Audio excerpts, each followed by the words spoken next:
Hey everyone, John Chow here from johnchow.com, and welcome to Driving with John Chow. Unless you've been living under a rock, you've probably heard about the recent news about the college admission scam. The Justice Department indicted about 50 parents for basically paying to get their kids into elite colleges. And they claim that the parents were donating $15,000 up to $6.5 million to bribe coaches, teachers, faculty members, other people to take tests for the kids so they can get into these colleges and stuff. And yeah, it's pretty crazy. And I've been talking to some of my friends about it, you know, because fellow parents and stuff, and I would figure I would give my take on that. My take is a little different than what I guess the news is saying. First of all, I do not condone what these parents did. Like it's completely illegal, immoral, everything you can imagine. Yeah, it's not good, not good at all, not good at all. But on another level, I also do understand it, and I guess partly has to do with just matter of thinking between wealthy parents versus poor parents. Generally speaking, wealthy parents place a higher value on education. And versus poor parents, it's just, I mean, I'm not saying this one way or another. This is empirically speaking that's just the way it is. Unfortunately, this value in education makes obviously some parents go to extreme lengths, and that brings upon the question like this: the Justice Department claims that somebody pay $6.5 million to get their kid into an elite college, and that seemed like, oh my God! I mean, it is an education worth $6.5 million, and well, that's what we didn't want to talk about. I want to talk about exactly that, and I have a feeling it's not necessarily that the parents want to get their kids into an elite or give the kids the best education, versus the benefits of getting the kids into that particular school. You see, my daughter goes to one of the top private schools in America. I just dropped her off, by the way, and we got her in when they started middle school, when she was entering grade 6, and the admission process was insane. I couldn't believe it. It's just middle school. She had to take an aptitude test, two different tests. They interview her, they interview me, they interview my wife. They interview her previous teacher from her other school. They interview her previous principal, and this is I thought it was pretty insane just for a middle school for admission process like this. But this is a top private school, and that's the process they go to. They cherry pick their kids.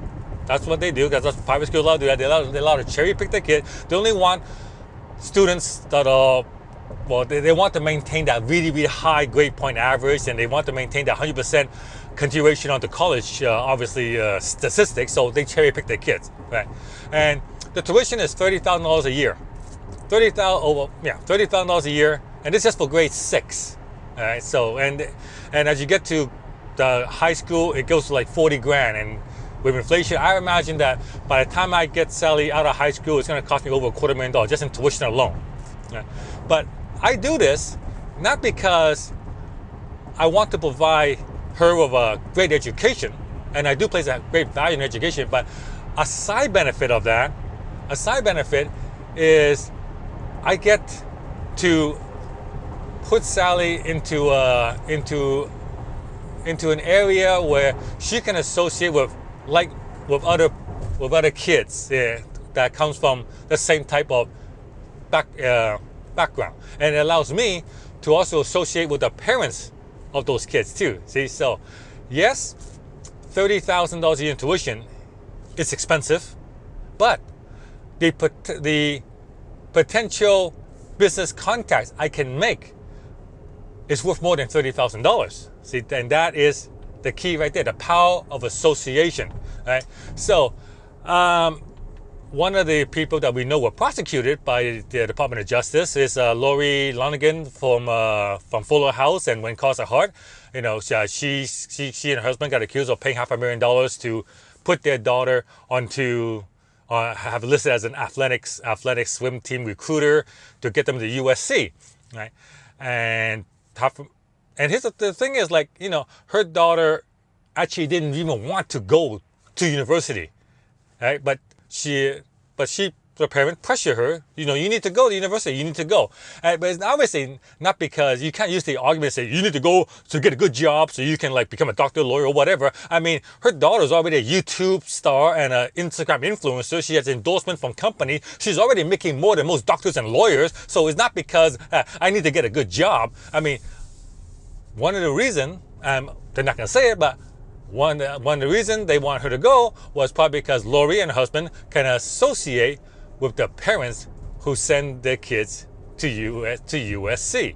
Like USC, I don't know how many movie producers have their kids there, or Hollywood moguls have their kids there, but you can imagine there's a tight circle of parents that are in her industry that send their kids to USC. And by getting her kids in there, she now enters that circle, into that birds of a feather flock together.